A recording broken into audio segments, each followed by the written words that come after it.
संतों, गुरुओं एवं महापुरुषों आदि के आदर सम्मान में व उनके नाम पर जनहित की जो अनेकों योजनाएं शुरू की गई थी, साथ ही नए जिलों के नाम भी रखे गए थे, तो उन्हें अधिकांश सपा सरकार द्वारा बदल दिया गया है, जिससे उनके प्रति इनकी हीन व जातिवादी मानसिकता भी साफ झलकती है तथा जिन्हें फिर बीएसपी की सरकार बनने पर जरूर बहाल कर दिया जाएगा। इसके साथ साथ बीएसपी की रही सरकार में सर्व समाज के व विभिन्न क्षेत्रों में लगे लोगों के हितों में जो अनेकों महत्वपूर्ण व ऐतिहासिक फैसले लिए गए थे, जिन्हें सत्ता परिवर्तन होने पर बाद में सपा व बीजेपी की सरकार ने ज्यादातर दरकिनारी कर दिया है, तो उन्हें भी फिर से शुरू किया जाएगा। इसके साथ ही बीएसपी की सरकार बनने पर यहाँ बीजेपी व सपा आदि के शासनकाल की तरह कानून व्यवस्था को किसी भी कीमत पर खराब व लचर नहीं होने दिया जाएगा और हर स्तर पर कानून द्वारा कानून का राज कायम किया जाएगा। जाति व धर्म के आधार पर यहाँ लोगों का किसी भी प्रकार से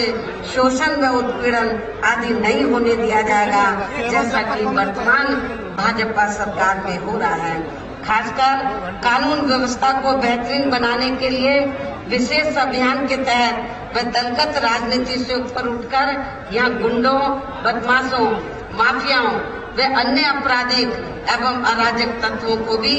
जेल की सलाखों में ही भेजा जाएगा, जहां मेरी सरकार में इनकी जेल के बाहर नहीं बल्कि जेल के अंदर ही सही जगह होती है। इतना ही नहीं बल्कि वर्तमान भाजपा सरकार ने जाति, धर्म व राजनीतिक द्वेष की भावना के तहत जिन लोगों को खासकर धरना प्रदर्शन आदि के नाम पर जबरदस्ती गलत धाराओं में फंसा के उन पर अनेकों केस चलाए हुए हैं, तो उन मामलों की भी सही से जांच करा के उनके केस भी खत्म कर दिए जाएंगे। अर्थात वर्तमान भाजपा सरकार ने प्रदेश की जेलें जो अधिकांश ऐसे लोगों से भर दी गई हैं, तो उन्हें खाली करा के केवल यहाँ आपराधिक तत्वों को ही रखा जाएगा। इसके अलावा प्रदेश में खासकर शिक्षा के क्षेत्र में व अन्य और विभागों के भी कर्मचारी जो आए दिन अपनी मांगों को लेकर धरना प्रदर्शन एवं हड़ताल आदि करते रहते हैं, तो उन सभी मामलों को निपटाने के लिए एक आयोग का गठन किया जाएगा और उनकी सही मांगों को मान लिया जाएगा। इसके साथ ही यहाँ मैं ये भी कहना चाहती हूँ कि कुछ महीने पहले मैंने दिनांक 7 सितंबर को प्रबुद्ध वर्ग की सुरक्षा, सम्मान व तरक्की आदि को लेकर किए गए सम्मेलन में तथा इसके बाद दिनांक 9 अक्टूबर को मान्यवर श्री कांशीराम जी की पुण्यतिथि के मौके पर भी मैंने सर्व जनहिताय व सर्व जन सुखाय को लेकर जो भी कार्य करने के लिए कहा है, तो उन पर भी जरूर अमल किया जाएगा। लेकिन ये सभी कार्य करने के लिए इस चुनाव में यहाँ बीएसपी की सरकार बनाना बहुत जरूरी है। बीएसपी की पूर्ण बहुमत की सरकार बनाना बहुत जरूरी है, जिसके लिए पार्टी के लोगों को वोट पड़ने तक यह सभी विरोधी पार्टियों के साम, दाम, दंड भेद आदि हथकंडों से भी जरूर सावधान रहना है। और इस मामले में विरोधी पार्टियां चुनाव होने से कुछ समय पहले व चुनाव के दौरान भी अपने अपने पक्ष में हवा बनाने के लिए खासकर मीडिया व ओपिनियन पोल एवं सर्वे आदि का जो बड़े पैमाने पर गलत इस्तेमाल करती हैं, तो उससे आप लोगों को बिल्कुल भी गुमराह नहीं होना है। जैसे आप लोगों को मालूम है कि जब सन 2007 में यूपी में विधानसभा के लिए आम चुनाव हो रहे थे, तो उस दौरान तो ओपिनियन पोल और सर्वे, मीडिया के लोग ओपिनियन पोल और सर्वे क्या दिखा रहे थे सन 2007 के विधानसभा आम चुनाव में कि बीएसपी तीसरे नंबर पर रहेगी, ये दिखा रहे थे। लेकिन जब रिजल्ट आया तो रिजल्ट पलट गया, उल्टा हो गया और जिसको तीसरे नंबर पर बीएसपी को कह रहे थे, बीएसपी पहले नंबर पर आ गई, जिसको पहले नंबर पर कह रहे थे वो तीसरे पर चले। तो आप लोगों करके, रात दिन मेहनत करके तो अपने उम्मीदवारों को जिताकर यहाँ अपनी सरकार बनाना है और इनके ओपिनियन पोल और सर्वे को आप लोगों को खारिज करना है और ये सब आप लोगों के हाथों में है। इसके साथ ही पूर्व की तरह इस चुनाव में भी विरोधी पार्टियों ने विभिन्न रूपों में जो अपने हवाई व प्रलोभन भरे चुनावी घोषणा पत्र आदि जारी किए हैं, जिन्हें सत्ता में आने के बाद ये पार्टियां अधिकांश अमल में नहीं लाती हैं, तो उनके बहकावे में भी आप लोगों को कतई नहीं आना है। जबकि इस मामले में बीएसपी किसी भी चुनाव में विरोधी पार्टियों की तरह अपना कोई भी चुनावी घोषणा पत्र आदि जारी नहीं करती है, क्योंकि बीएसपी कहने में बहुत कम बल्कि कार्य करके दिखाने में ही ज्यादा विश्वास रखती है। और ऐसा हमने यहाँ यूपी में अपनी चारों रही सरकारों के दौरान करके भी दिखाया है। इतना ही नहीं बल्कि हमारी पार्टी की चारों रही सरकारों ने प्रदेश में बिगड़ी हुई कानून व्यवस्था को सुधारने के साथ साथ प्रदेश के विकास व आम जनहित के लिए जो असंख्य अति महत्वपूर्ण कार्य किए हैं, वो अभी तक यहाँ किसी भी विरोधी पार्टी की सरकार ने नहीं किए हैं, बल्कि ज्यादातर उन्हीं ही कार्यों के नाम व स्वरूप आदि बदलकर अब विरोधी पार्टियों की सरकारें उन्हीं को ही बुनाने में लग रही हैं। और इस मामले में आप लोगों को ये मालूम है कि बीएसपी की रही सरकार गौतम बुद्ध नगर के जेवर क्षेत्र में ताज इंटरनेशनल एयरपोर्ट व एविएशन हब एवं नोएडा से बलिया तक 8 लेन की गंगा एक्सप्रेसवे आदि परियोजनाओं के द्वारा यूपी में रोजगार व विकास को नया आयाम दे रही थी जब बीएसपी की सरकार थी, आप लोगों को मालूम है। लेकिन इनकी पूरी तैयारी के बावजूद भी उस समय की हमारी पूरी तैयारी हो गई थी, जेवर एयरपोर्ट बनाने का भी, एविएशन हब का भी, और ये बलिया तक 8 लेन की जो गंगा एक्सप्रेस वे वो भी सब पूरी तैयारी हो गई थी, पूरा प्रारूप तैयार हो गया था। लेकिन इनकी पूरी तैयारी के बावजूद भी उस समय केंद्र में कांग्रेस पार्टी पावर में थी, हमने उधर फाइल भेजी, लेकिन कांग्रेस ने उसमें अड़ंगा लगाकर तो इन कामों को नहीं होने दिया। हमारा सहयोग करने की बजाय असहयोग का कार्य किया। पहले सपा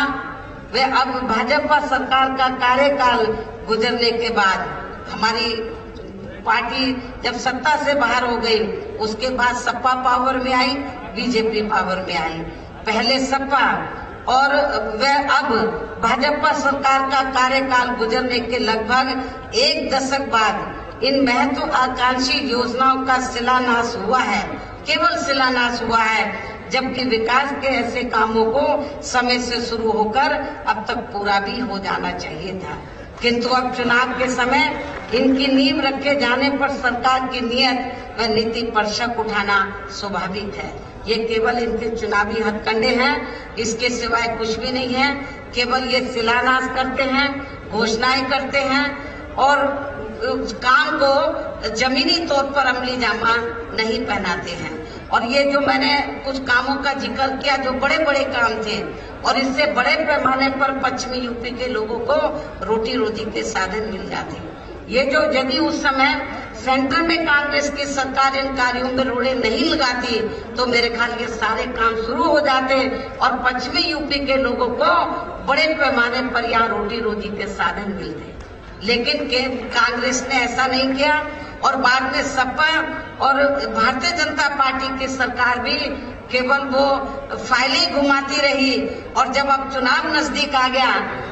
यूपी का जैसे ही चुनाव नजदीक आने वाला था तो केवल फॉर्मेलिटी पूरी करके कि हम शिलान्यास करके हम ये बना रहे हैं वो बना रहे हैं, लेकिन किया कुछ नहीं। यदि इनकी नीयत साफ होती तो 5 साल के अंदर ये सारा काम हो जाना चाहिए था, जो नहीं हुआ है। इन्हीं जरूरी बातों के साथ ही अब मेरा यही कहना है कि आप लोगों को इस चुनाव में अपने हित व कल्याण के लिए या फिर से यूपी में बीएसपी की सर्वजन हिताय व सर्वजन सुखाय की नीतियों पर आधारित सरकार बनाना बहुत जरूरी है। और इसके लिए पार्टी के लोगों को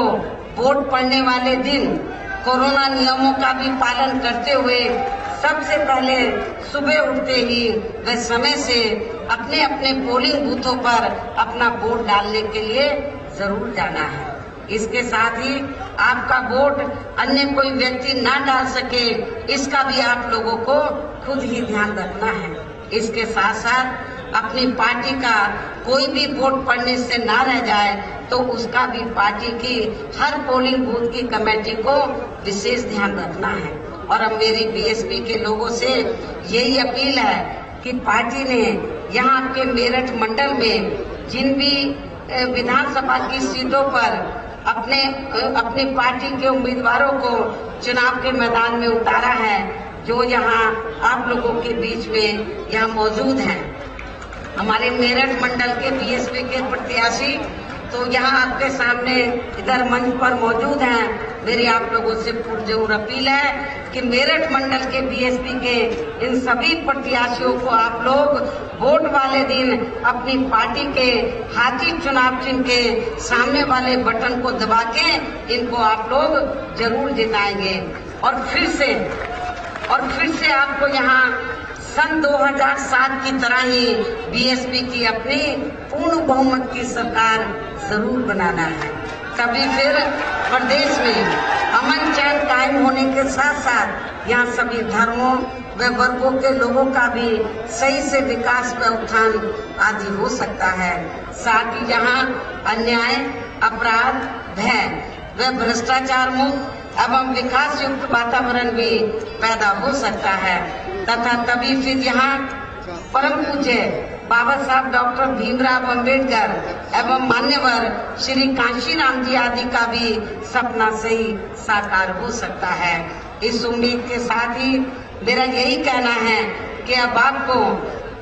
जो मैंने एक नारा दिया है, अब आपको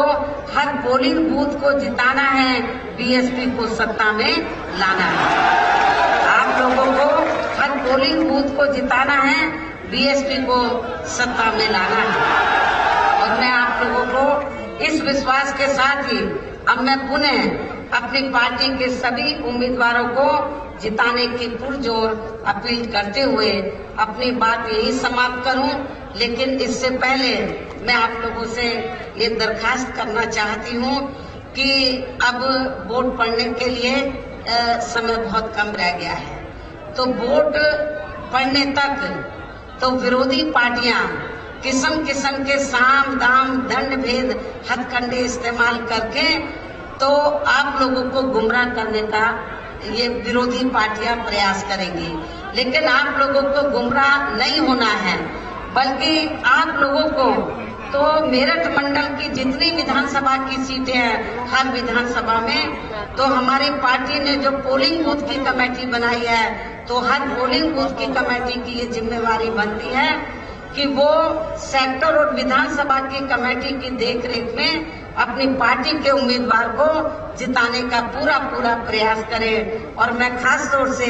विधानसभा की कमेटी को, सेक्टर की कमेटी को और पोलिंग बूथ की कमेटी से मैं पुरजोर अपील करती हूँ, यदि आप लोग इस चुनाव में अपनी जिम्मेवारी को ईमानदारी निष्ठा से निभा लेते हैं तो फिर हमारा उम्मीदवार कोई हार नहीं पाएगा। सारे के सारे उम्मीदवार जो चुनाव जरूर जीतेंगे। और जब हमारी पार्टी के मेरठ मंडल के उम्मीदवार जीतेंगे तो उसका श्रेय तो मैं पार्टी के वरिष्ठ लोगों को नहीं दूंगी, इसका श्रेय मैं उम्मीदवारों को नहीं दूंगी, बल्कि जो पोलिंग बूथ की कमेटी है, विधानसभा की कमेटी है, सेक्टर की कमेटी है, तो उसका क्रेडिट मैं उसको दूंगी। इसलिए मेरा पोलिंग बूथ की कमेटी के लोगों से खास दरखास्त है कि आप लोग पूरी ईमानदारी निष्ठा से तो अपने सभी उम्मीदवारों को जिताएं और बीएसपी का जो हाथी चुनाव चिन्ह है, हाथी चुनाव चिन्ह के सामने वाले बटन को दबाकर इनको भारी वोटों के अंतर से जरूर जिताएं। इस पुरजोर अपील के साथ दी। अब मैं अपनी बात यही समाप्त करती हूँ। जय भीम, जय भारत।